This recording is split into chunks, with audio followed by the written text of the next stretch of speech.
Crime branch ने भोले भाले लोगों के साथ ठगी करने वाले एक आरोपी को गिरफ्तार करने में सफलता हासिल की है। आरोपी के खिलाफ 15 से अधिक शिकायतें क्राइम ब्रांच को मिली थीं, जिसने सस्ता सोना और शेयर मार्केट में निवेश के नाम पर प्रलोभन देकर ठगी करने का काम किया था। यह आरोपी अब तक करोड़ों रुपए की ठगी कर चुका है। घटना है इसलिए महत्वपूर्ण है कि लगातार साइबर क्राइम का समय और साइबर क्राइम के बारे में पुलिस आगाह करती रही है। हम जानते हैं कि पिछले दिनों जब लॉकडाउन था, पूरे देश में हर तरह के अपराधों में कमी आई, लेकिन एक ऐसा अपराध था जो लगातार रोज़ रोज़ बढ़ता रहा, वो था साइबर क्राइम। इसलिए लोगों को सचेत करने के लिए हालांकि पुलिस ने समय समय पर एडवाइजरी जारी की है। ये घटना इसलिए महत्वपूर्ण है ताकि लोग उसको देखते हुए सावधान रहें।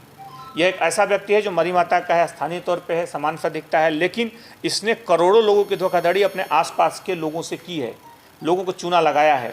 और इसमें खास बात है कि किसी इसका मॉडस ऑपरेंडी एक नहीं, यह OTP लेकर के भी चूना लगाया है, यह लोगों को लोन दिलाने के नाम पे भी उसने लोगों को ठगा है। इसने लोगों के पिन का उसकी कॉपी भी तैयार की है, लोगों के पिन को लेकर के किया है, OTP के माध्यम से किया है। कई लोगों को सस्ते इलेक्ट्रॉनिक गैजेट्स दिलाने के नाम पे किया है। किसी को 1 लाख का अगर मोबाइल चाहिए, ये 20,000 में मोबाइल दिलवाने की बात करता था और उससे पैसे लेके गायब हो जाता था। इस तरह की इसने कई दर्जन वारदातें की हैं। इसके खिलाफ अभी 1 दर्जन से ज़्यादा शिकायतें आ चुकी हैं। करोड़ों रुपये का इसने किया है। तो चूँकि मॉडस ऑपरेंडी होने के कारण हमें एक चीज़ निश्चित तौर पर दिमाग में रखनी चाहिए कि कोई भी चीज़ अगर बिल्कुल अविश्वसनीय ढंग से अगर सस्ती मिल रही हो तो तत्काल हमें अलर्ट हो जाना चाहिए कि कहीं ना कहीं इसमें कोई धोखाधड़ी है। ये व्यक्ति जो हितेश नाम का व्यक्ति है, यही मरी माता का रहने वाला है। ये पूर्व में कभी पकड़ा नहीं गया, लेकिन इसने कई लोगों से लंबे समय से लोन लेने के नाम पे काफ़ी लगभग 6-7 लोगों से इसने पैसे लिए और सस्ते लोन के नाम पे पैसे एडवांस लेकर के गायब हो गया। फिर कई लोगों से इसने सस्ते इलेक्ट्रॉनिक गैजेट लेने के नाम पर इसने कई लोगों से लगभग आधा दर्जन लोगों से इसने लेकर के और उसके बाद बिना पैसा लेकर के उसके बाद गायब हो गया बिना सामान दिए। तो यानी कि इसके अगर हम देखें तो घर के आसपास हमेशा आपको 10-15 लोग घूमते हुए मिल जाएंगे। घर में रहता नहीं था, क्योंकि बहुत बड़ी संख्या में इसके अलावा OTP से जो मोबाइल के OTP का जो फ्रॉड होता है उसने ये भी किया। अलग अलग 10 से 12 तरीके के मॉडस ऑपरेंडी पर आधारित ठगी के वारदातों को इसने अंजाम दिया है। अकेले ये वारदातों को अंजाम देता था, इसलिए ये महत्वपूर्ण है। और इसमें अधिकांश इसने जो गैजेट्स और जो धोखाधड़ी की है उसमें अधिकांश चीज़ों को पुलिस ने जब्त किया है। हालांकि पुलिस इसमें पूछताछ कर रही है।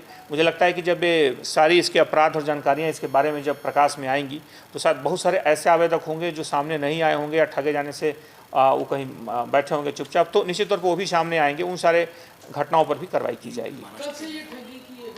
इसकी जो शिकायतें हैं इसमें जो यूपी और महाराष्ट्र से भी आई हैं, उत्तर प्रदेश के भी बहुत सारे, ये लगभग 1-1.5 साल से ये वारदात कर रहा है। 1.5 साल से पुरानी की शिकायतें आई हैं, लेकिन अभी हो सकता है आगे भी चूँकि शिकायतों का खुलासा होगा कि पकड़ा गया इस तरह की वारदातें, तो बहुत सारे लोग हो सकता है अभी उम्मीद में होंगे सामान मिल सकता है तो शिकायत न किए हों, तो वो लोग सामने आएंगे। इसमें महाराष्ट्र से भी शिकायतें आई हैं, उसमें उत्तर प्रदेश से भी शिकायतें आई हैं और उन शिकायतों के आधार पर पुलिस इसके बारे में और डिटेल्स में जांच करेगी।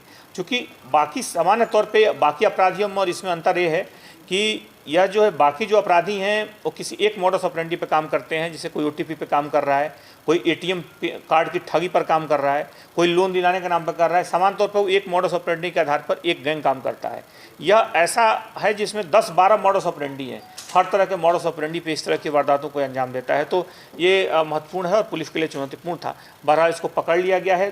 पहली से अगर कहें तो 1.5 से 2 साल पूर्व से पहले इसकी शिकायत आई थी, क्योंकि पहली शिकायत 2018 की है इसकी, तो लगभग 1.5 से 2 साल पहले से इस तरह से सक्रिय है और पुलिस ने इससे भी पकड़ कर कभी पूछताछ किया है। टीम इसमें लगाई गई है जो ज़्यादा फायदा इससे जानकारी निकालती है।